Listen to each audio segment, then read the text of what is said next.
Bisa fighting? Ya aku Muay Thai aja sih tapi belum tahu ya, harus belajar dulu kan. Pasti ada workshopnya. Betul. PR tuh banyak banget, bener-bener tiap hari tuh kalau bisa harus belajar gitu loh.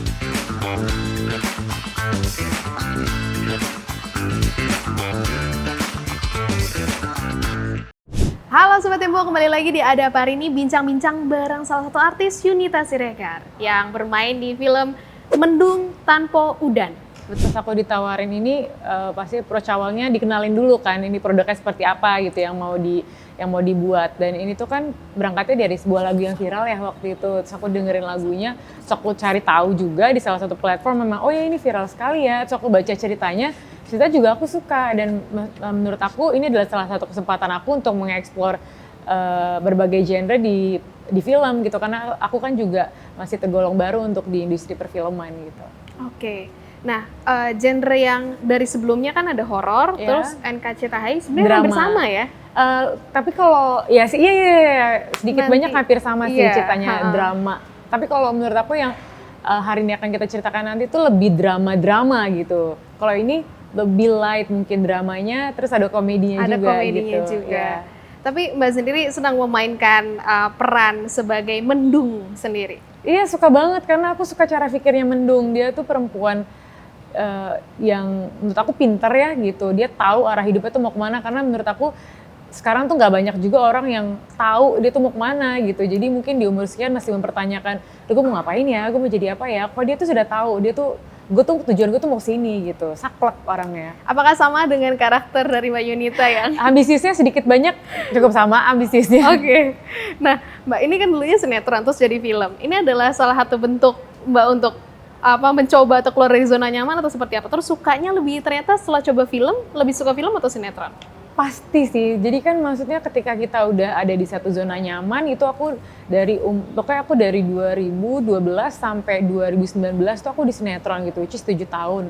Lumayan, menurut aku udah lumayan lah experience yang aku dapetin di situ gitu. Jadi apa ya hal baru lagi yang aku pengen coba gitu ya. Akhirnya aku coba ambil kelas acting dulu untuk aku akhirnya berangkat ke film, karena kan di film itu eksekusinya pun beda ya gitu.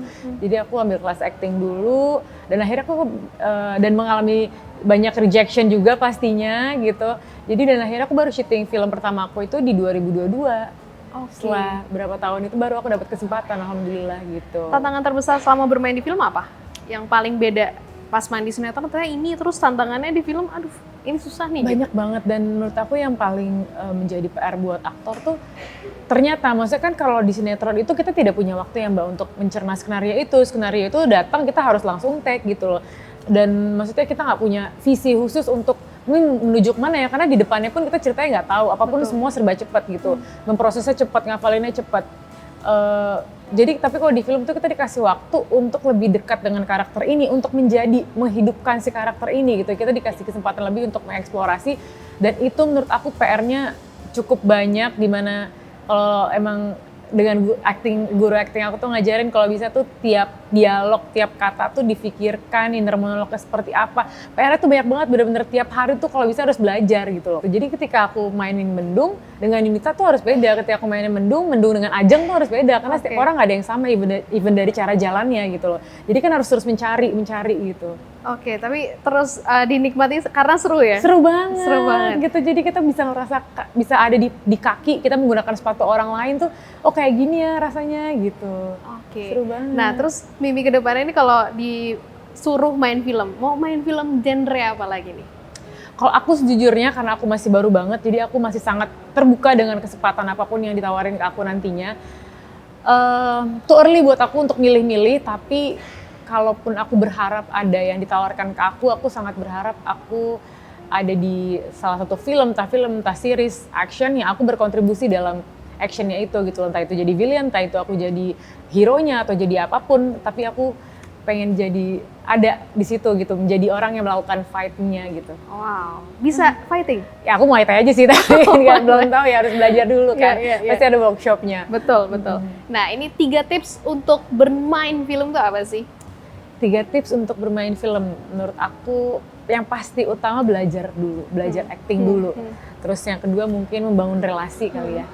Yang ketiga berdoa, karena ya biar dia terbuka jalannya gitu, dimudahkan semuanya gitu. Oke, siap. Thank you Mbak Terima Yunita. kasih banyak. Nah, itu dia pemirsa Tempo, tips dan juga cerita sedikit dari Mbak Yunita terkait dengan perjalanannya bermain film. Dan sampai jumpa di Ada Apa Ini berikutnya. Dan kalau kalian punya komentar atau juga cerita-cerita terkait dengan film-film yang pernah kalian tonton, boleh taruh komentarnya di bawah. Dan jangan lupa saksikan Ada Apa Ini hanya di YouTube Tempo.com.